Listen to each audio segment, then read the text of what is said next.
Layoffs, or workforce reductions, refer to terminating employees due to budget cuts or reorganization. Layoffs do not occur because of performance problems or misconduct and can be temporary or permanent.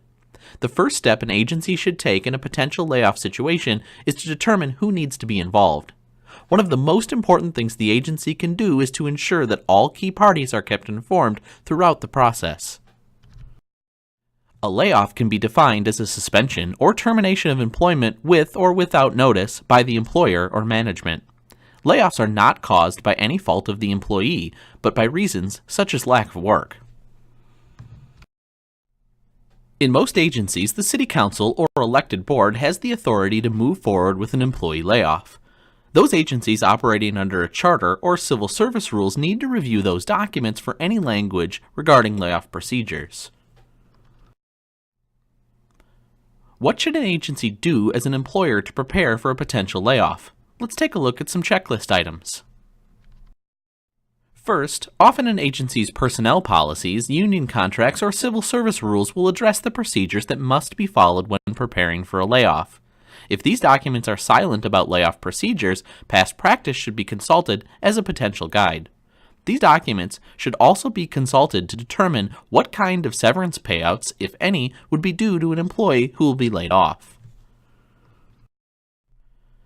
There are two key items of note about severance payouts. First, all compensatory time on the books for non-exempt employees, those eligible for overtime, must be paid out. And second, in certain cases, state law limits the amount of severance pay that an employee may receive.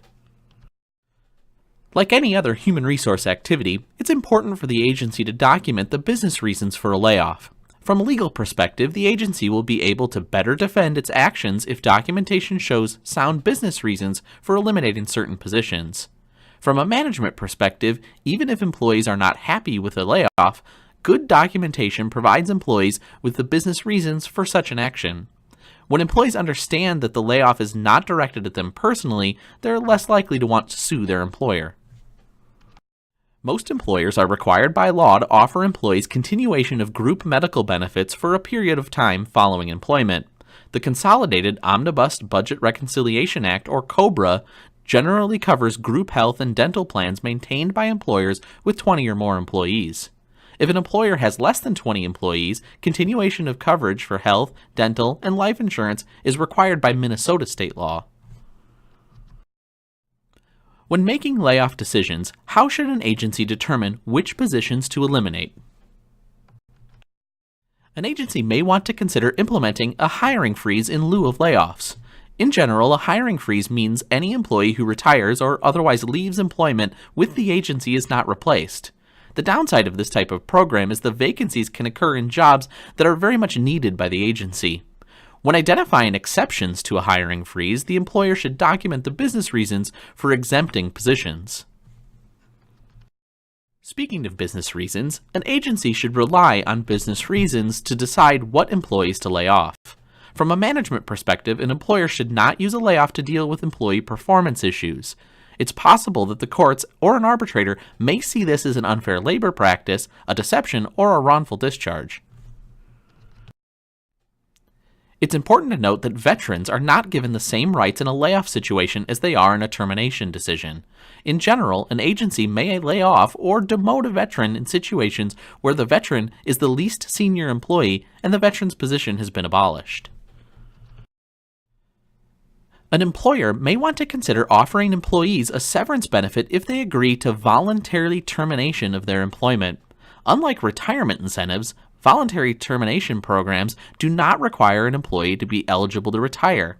It's important that employers offer an additional severance benefit, one that's not available under ordinary circumstances, to the employee in return for his or her agreement to voluntarily terminate their employment. Agencies need to be aware that there are limits on severance packages in the public sector.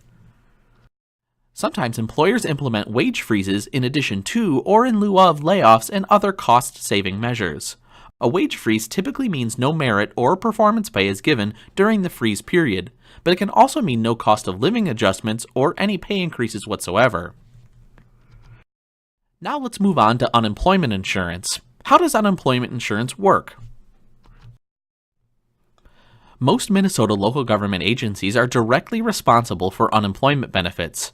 Unlike private sector employers, most Minnesota cities pay for unemployment insurance on a reimbursement basis.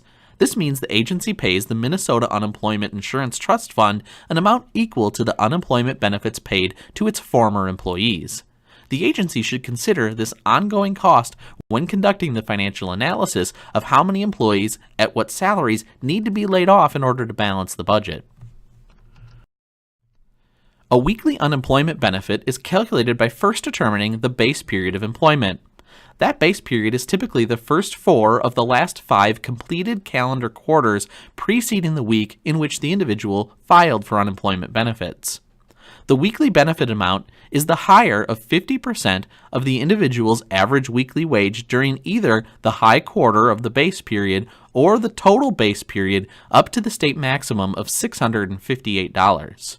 With varying state and federal extensions, it may be most conservative for agencies to budget 39 weeks of unemployment costs for employees. The information provided here is only an estimate of the benefit. Calculating actual benefits is more complex and determined by statute. So what else should an agency be aware of when making layoff decisions? 2 things. First, the Worker Adjustment and Retraining Notification Act, or WARN Act, is a federal law that requires advance notice to employees in situations of large plant closings or mass layoffs. However, WARN does not apply to local government entities. It's important to understand the concept, though. And finally, there's no state or federal requirements addressing the recall of agency employees who were laid off.